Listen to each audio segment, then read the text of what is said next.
Hello, my name is Dr. Amjad Mirza. I am a YouTuber, a broadcaster, and I appear on Indian TV channels quite frequently.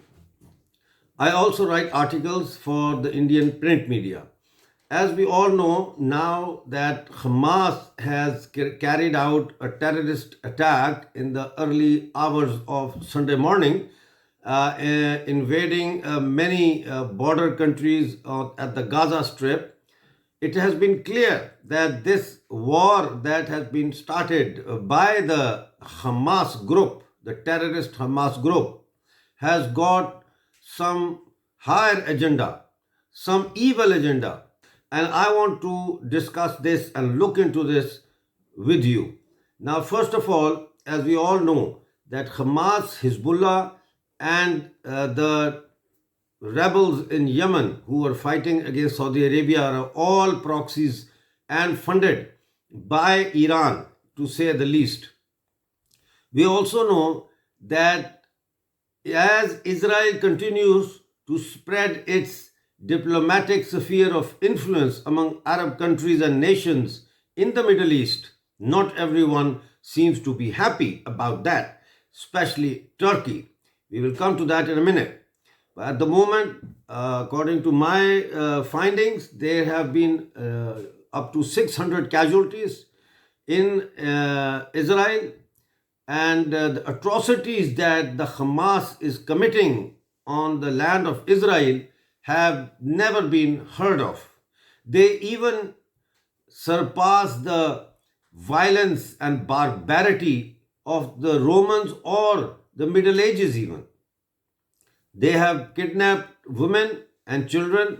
They have shot people in their houses. They are doing house-to-house search, and any Jew or Israeli they find, they drag them out and shoot them on the street. They have also kidnapped Israeli Jew women and gang raped them. We don't have the exact figure, but we are being told that up to 150 Israelis have been taken hostage and moved deep into Gaza. Obviously, the purpose could be that they demand the release of Hamas prisoners, if there are any, in Israeli jails, or they use them as human shields against the attacks that Israel is now conducting on terrorist hotspots inside Gaza. First of all, I would like to share with you the world opinion. When I say world opinion, I'm talking about nation states and their head of states. How have they responded towards this attack? The most shameful response so far has been that of China, which has called for restraint on all sides. My question is, who exactly has committed a war crime here? Israel did not walk into Gaza. Israel did not walk into the houses of the Palestinians living in the Gaza Strip. It is the opposite. The Hamas terrorists have entered a sovereign territory with violence, and they have glided. They have used trucks, motorcycles, as well as small boats to enter these cities of Israel. So it is a well-planned attack, well-coordinated, well-planned. But at the same time, who is the aggressor here and who has to show restraint? If there is war, someone attacks your country, you fight them back. To call for restraint at a stage when Hamas has not totally been cleared off from the streets of Israel is a bit, lacks a bit of courage to call a spade a spade. Now let us see what exactly have they said. And I've got it here. They have said that the recurrence of conflict shows once again that the protracted standstill of the peace process cannot go on. The fundamental way out of the conflict lies in implementing the two-state solution and establishing an independent state of Palestine. the international community needs to act with greater urgency. So now they are calling for restraint, but at the same time, they are arm twisting Israel into accepting the two-state solution without any seminar going on, without any peace talks going on that are addressing this issue in particular. So we know China, where China stands. Now, my own analysis tells me that this attack has been coordinated, planned, and executed with the consent and support and facilitation of not only Iran but China as well. Don't fool yourself into believing that China is the harbinger of peace in the world. No, China is a selfish, economic, expansionist country that has used the backwardness of Asia, Africa, South America, and the Middle East in order to trap them into this illusion that there is some kind of Belt and Road Initiative that if they join it, they are going to prosper and come out of poverty. We all know that poverty and political instability in Africa, in Asia, in South America, and in the Middle East is not because they lack resources to develop themselves, but because of corruption, nepotism, and the continuous interference by certain multinational corporations which benefit from this instability and keep plundering these continents and these regions around the world. Coming back to China, I must also say this to you.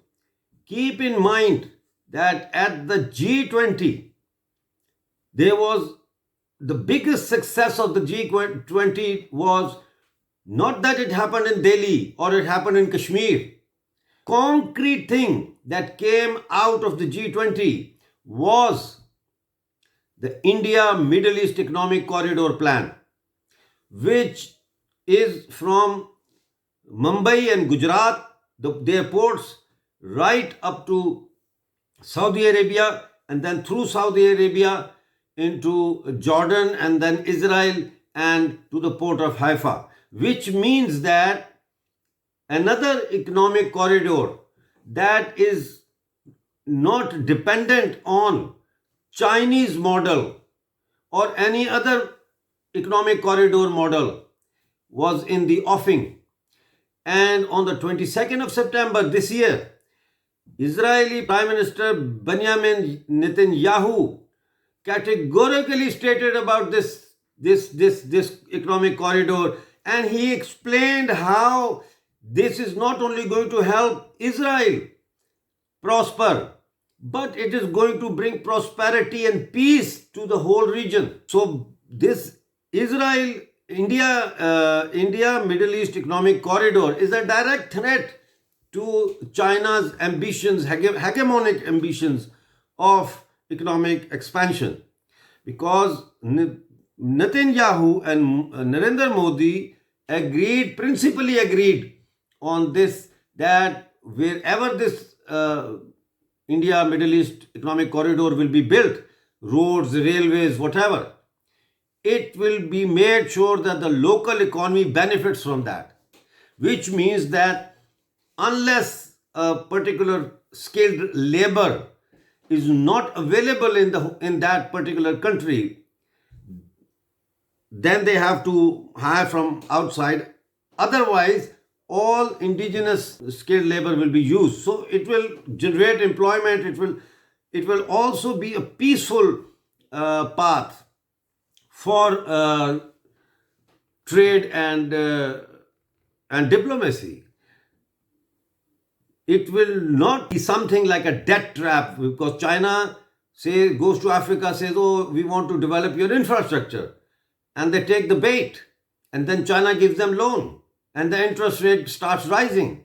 And they can't pay. African country cannot pay. So they say, okay, you cannot pay. we will take this mine, we will take this port, we will take this whatever natural resources they can get their hands on. And that is how this Chinese expansionism, economic expansionism, imperialist expansionism is taking place and has been taking place for the past 15 years. Let us see which countries have supported Israel in this scenario. It's still early days, but let's see what is going on. Well, Egypt is playing a really hypocrite role here. Egypt had signed a peace deal with Israel back in the 1979 at Camp David and established diplomatic and trade relations.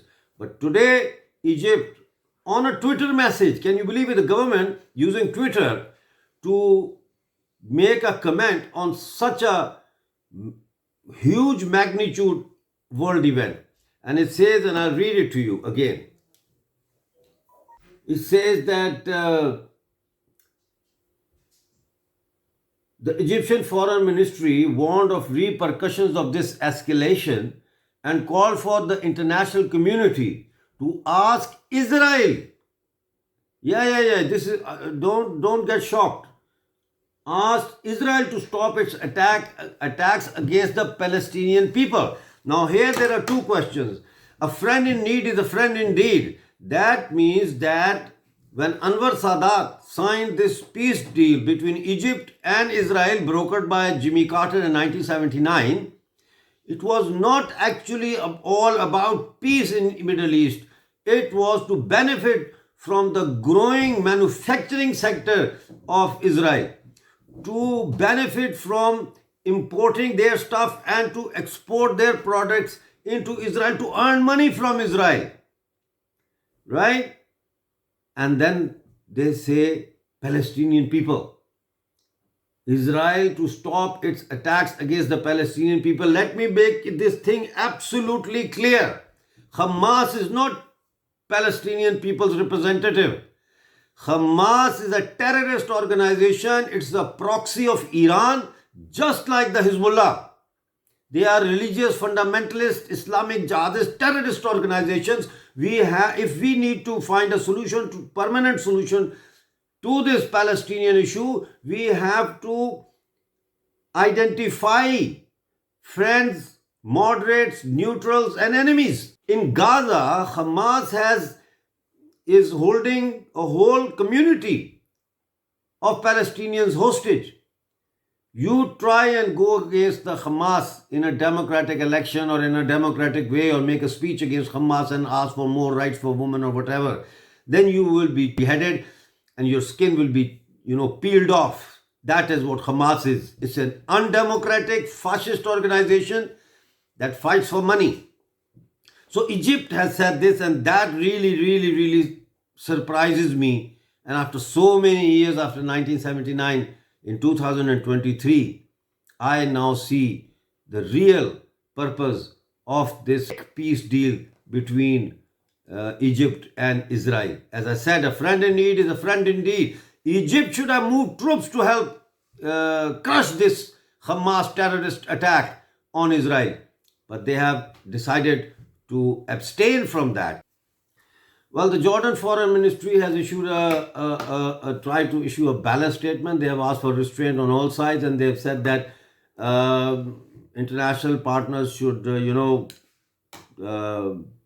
play their part in preventing this from this conflict from escalating and bringing the region into a cycle of violence. So that is a bit diplomatic. Iraqi Prime Minister has said the operations carried out by the Palestinian people, again they are mixing Palestinian people with the Hamas. Hamas is a terrorist organization. The operations carried out by the Palestinian people today are a result of systematic oppression they have been subjected to for many years at the hand of the Zionist Occupation Authority, which has never adhered to the international and United Nations resolutions. We'll talk about United Nations resolutions. I originally belong to the Pakistani occupied Jammu Kashmir. There have been so many resolutions regarding our land, that we are Kashmiris who belong to India, but Pakistan does not withdraw its forces, although the first resolution that was passed in 1948 demands that Pakistan withdraw its troops from Pakistani occupied territory. But it doesn't happen. So I don't buy this. What is he saying is more important.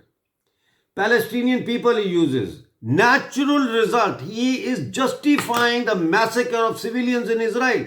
I want to say this. It doesn't matter whether a person who's being subjected to torture and butchery and massacre is a Jew or a Muslim or a Hindu or a Sikh or a Christian.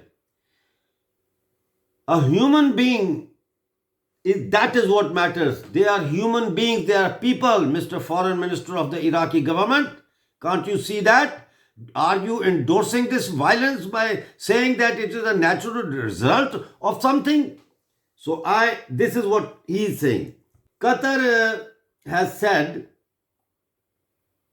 Israel alone bears the responsibility of the current escalation due to its violations of rights of the Palestinian people. Do I have to explain myself again? No, you already get the gist. Now you can self-analyze these things.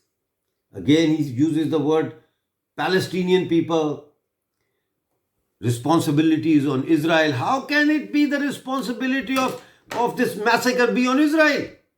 Did Israel invite Hamas, come and please kill our people? We are a bit overpopulated? No.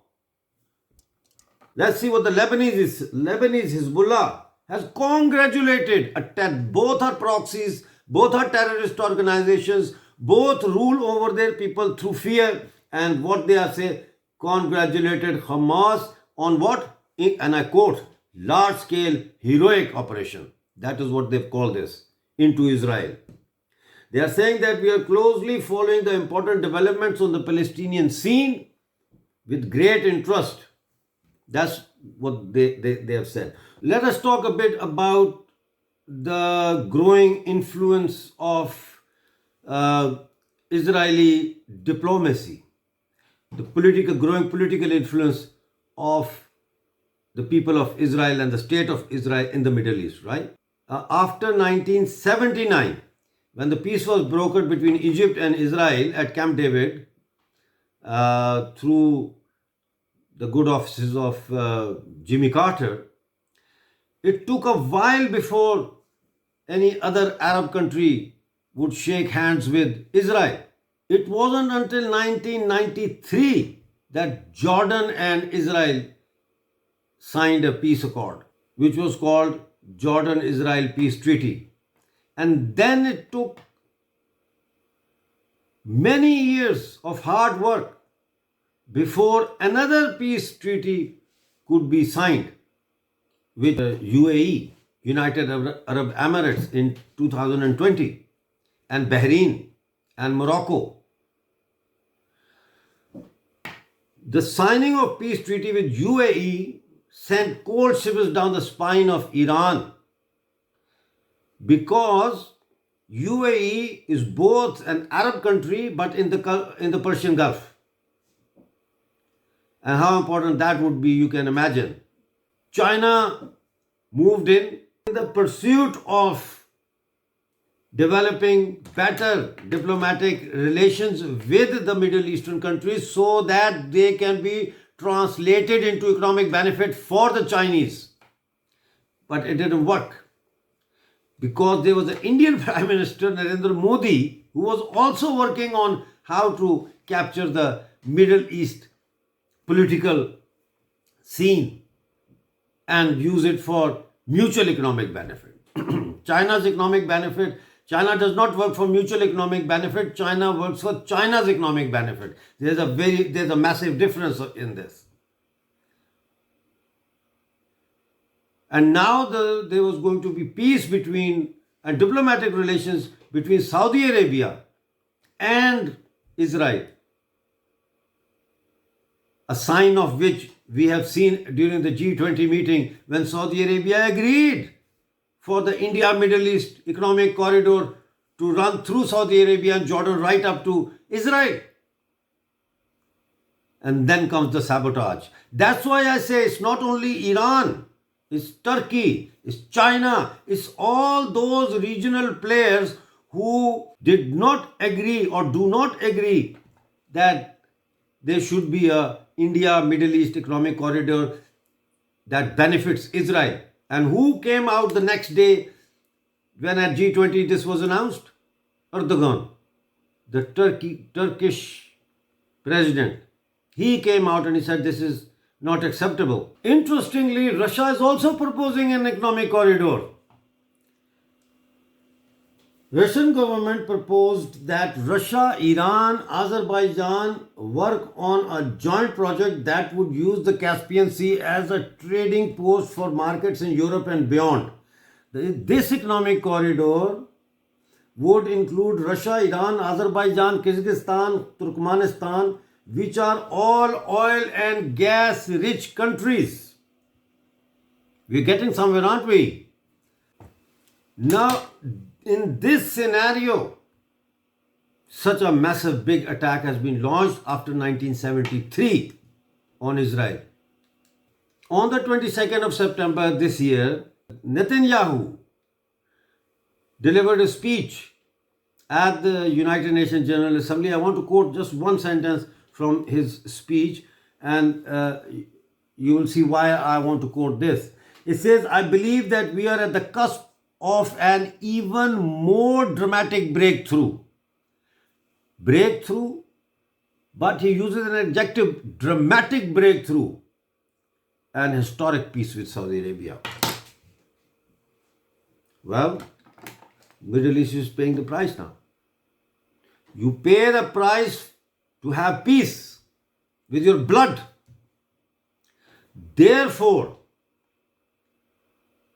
there can be no turning back until this menace of proxy, Islamic jihadist proxies are wiped out, not only from Gaza, not only from Afghanistan, not only from Pakistan, but from every single country in this planet that wants to prosper.